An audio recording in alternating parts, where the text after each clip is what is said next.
In this episode, I'm going to be changing out the idler arms on my 1989 Chevy Astro. Let's get the car raised up.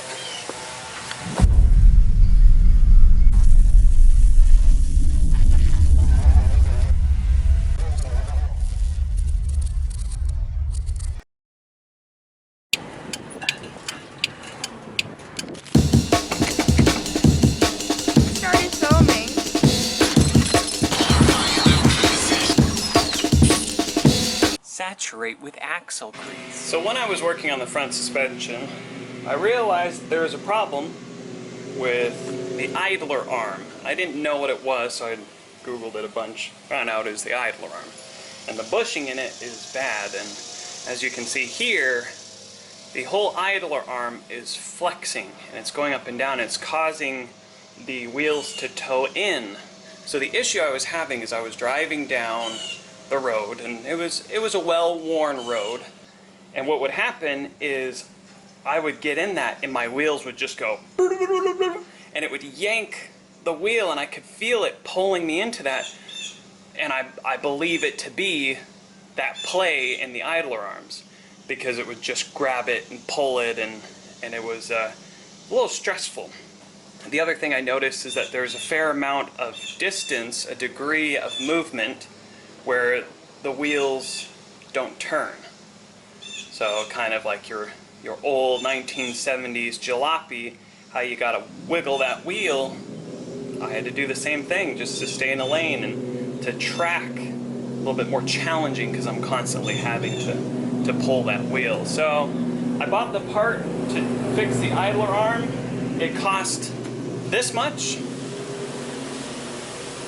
As far as I can tell looking at it, it seems to be a pretty cut and dry job, so to speak, something that won't be too difficult to just tackle by myself. So let's get to it.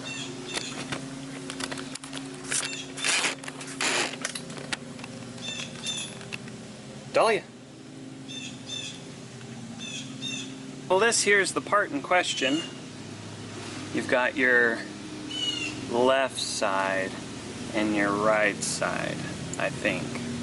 I mean, my van's right up here and I could probably look, but something a little bit more peculiar is at play, because for some reason I got two of these in one box, so I don't know what to do with this. And I mean, it wouldn't do me any good returning it, because I mean I paid for it. So, but this here's the part, and it comes with a bit of hardware. You've got your grease fittings, you've got your split pin, and then on the idle arms themselves they come with the nut, the castle nuts and everything, so you don't got to worry about that. The only thing that you have to reuse is the hardware that mounts there.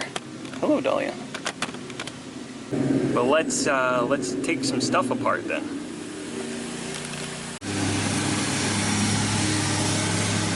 So, getting around to pulling this thing apart, you got 13s here.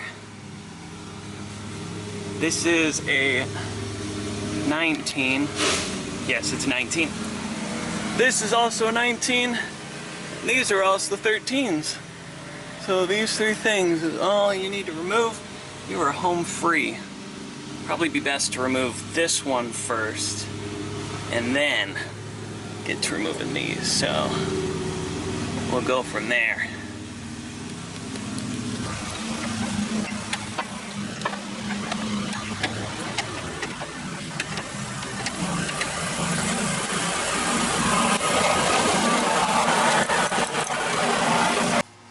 Okie dokie. One thing, if you have it, and I would recommend it, is a ball joint puller. Similar to, actually the same as the one that I used to pull apart everything. That ball joint puller would help get this off. What I ended up doing was heating it up with some MAP gas. Heated this up and then just pried at it, was able to get it apart. But now we are pretty hunky-dory. So all we need to do now is just put the new one in. One thing to note with this here is these are not pre-lubed. There's a little bit of manufacturer lube in there, but one thing that I need to do is I need to go to AutoZone and get myself a little grease gun so I can pump these joints full of grease so they can function better. But I've got the 1/8 NPT little joints hooked in, and I used a 7mm tiny little thing to crank them into place. Didn't need to crank them too much, just nice and firm. But next thing to do, put these in.